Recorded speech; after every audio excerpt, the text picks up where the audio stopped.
One way that I find good or entertaining movies is basically me keeping track of how many memes there are and the frequency they're being used. Many times it's usually because of how common and relatable the morals are and the messaging behind it. But for some reason, when I first watched Blade Runner, I couldn't quite make up a lot of the themes behind it and what to make up from it until, get this, I saw a 4chan post about this.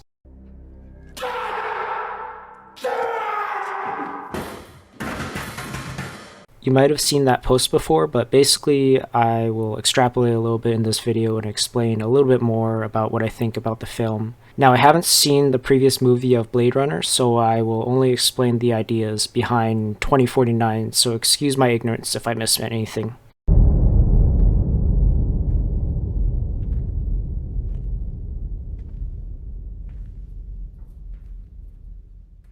The most obvious and common message that is addressed in the movie is the obscurity between what is human and not human. What is commonly questioned in these robot and synthetic movies is how we define humanity. Blade Runner does exactly this, but further questions this by making the humans appear less human than the replicants themselves. Whether they have god complexes, a child can count to 9 on fingers. We should own the stars. Are a little bit mentally unstable. Mightn't happen to have a piece of cheese about you now, would you, boy? Or even just unprovokingly prejudiced. Good job. People might reason as to what has a soul or not. One primarily non-debatable factor is if the being is deterministic or have free will. I believe that to be half true. I think there are two components to express the greater part of your human soul. One is at least having the idea of free will, and the second would be emotional empathy and expression. The thing is that these have to somewhat be working together for each other. You have to choose of your own free will to be empathetic, and you also have to change your ideas and goals based on your empathy. Joy is the example that is trying to be human but fails to be. She gives the illusion of empathy but is based on her deterministic code to be so. Always being compassionate or caring towards people doesn't make you human. In many ways, it is good to challenge ideas or people you don't like, which joy is not programmed to do. Would you read to me? It'll make you feel better. You hate that book. I don't want to read either. Your free will should judge whether you want to like someone or not. In some ways, it is tied to your ego and selfishness as an individual, whether you prioritize yourself the most, which gives you your self-identity. Your self-identity is also your minting and rubber stamping of your soul that cannot be counterfeited no matter how hard you try, and even the small differences can easily be pronounced. Her eyes were green.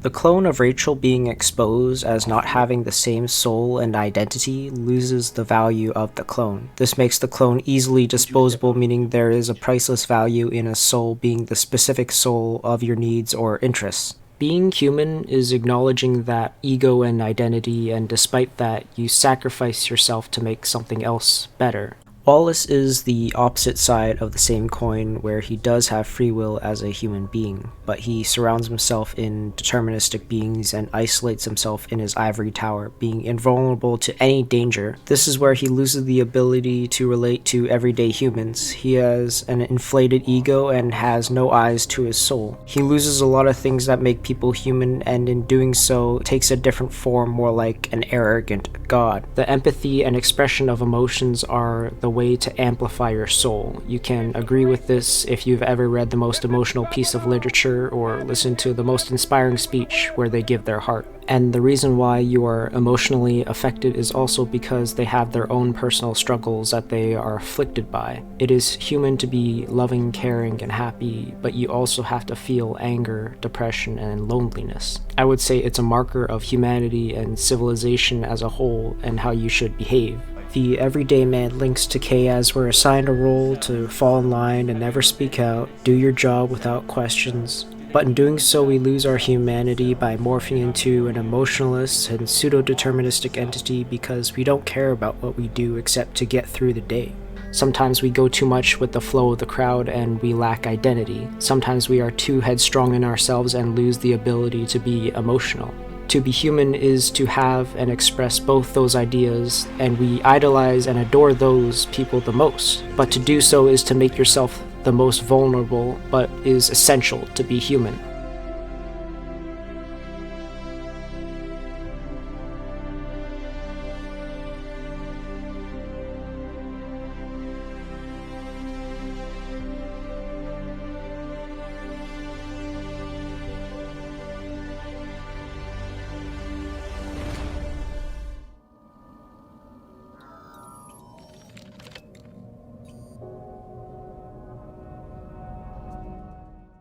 Before I even tried to watch this movie, I was trying to explore why giving birth was extremely significant cross-culturally and even down to instinct. One major thing is that Blade Runner explores this idea that replicants can give birth. In the context of the movie, birth ties into the idea of humanity and being human. The reason being is that it strips away the determinism and control from Wallace, metaphorically in this case, God himself. If one is able to give birth, the replicants are not at the whim and peril of the divine creator, waiting for the creator to move civilization forward. They can choose whether or not to create their own future. And what I personally realized before the movie is that children are the solution to nihilism, to build up the best you can and send your torch forward into the future. You might have asked yourself, well, what's the point of doing anything if you die? Even if we genetically edit ourselves to become immortal, you'd want to die eventually. And even if you do the best you can, what would it matter in the infinite span of time? I believe the direct solution is to pass your torch on to the future,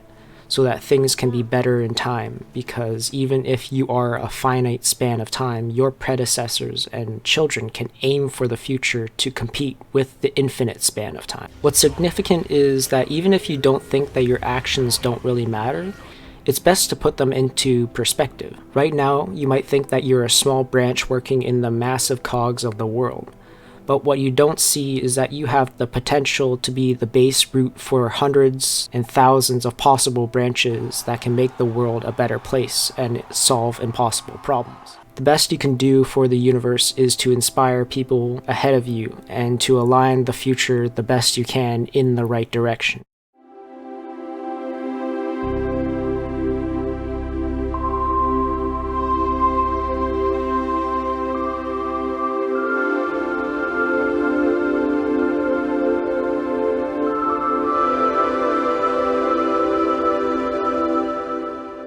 It is very common to see the memes of Kay basically being miserable, and he basically is the entire movie until the very last scene. Why? Well, even if we see him indulge in self-satisfying acts that don't make him truly happy at all, even having an AI girlfriend, even if he tries to fill the hole, it wasn't a solution. A lot of the story revolves around Kay wanting to be special and believe he actually was the child, and turns out he had no self-worth at all. He found out his girlfriend only cared about him because she was programmed to, his memories were implanted, he was never special, and he was, in the end, all bruised and battered with nowhere left to go. Now, most people would just give up at this point because why is there any point in doing anything if you don't have any purpose or self-worth or any other reason to help if it's not going to do anything? But Kay made the correct decision into what to do. That would be to do as much as he could, even if he was not important, which is to let the child see her father. Even if it probably won't be impactful in the bigger narrative, it was what made Kay happy because it was a minuscule yet positive impact on another person's life. It's what makes you a good person in life, showing a small yet humane act. And this wraps back to our issue about humanity, where this was Kay's changing moment, where this was his metaphorical bite of the apple of Eden, to have free will and live as a human. We're in such an overly connected world from technology where we care so much about what goes on around the world and we don't care about what goes on around ourselves, because a lot of the time we always try to reach out of our bounds trying to help the most that we can, but we forget that helping the small things around you helps the entire world. I mean, you can think about this way to some degree. The most intense relationships that you're going to have in your life are local. the relationship you have with your wife and with your child. And you might think, well, that's only my child. It's not every child in the world. It's only my wife. It's not every woman in the world. But that local focus has an intensity that is truly indicative of its significance, I would say. And so it isn't only that your family matters. It's that your family matters more than anything else. And that's appropriate. It's not that you're abdicating your social responsibility that way, as you're manifesting your true social responsibility through your intense engagement with the local. And that might mean you're a dishwasher, so you get the hell out of bed and you show up to work 15 minutes early so the restaurant can run properly. And that's not trivial. And if you think it's trivial, it's because there's something wrong with your attitude, not because it's trivial in and of itself. It is the local that means to you the most, and it's also because it's what's in your direct control, which means you are in your direct control to be happy. And your small, mundane, positive impact will bring yourself happiness because you will be a good person, and in doing so, you'll be good to those around you, you'll be good to your community, and you'll be good to the world around you. And that's what really matters.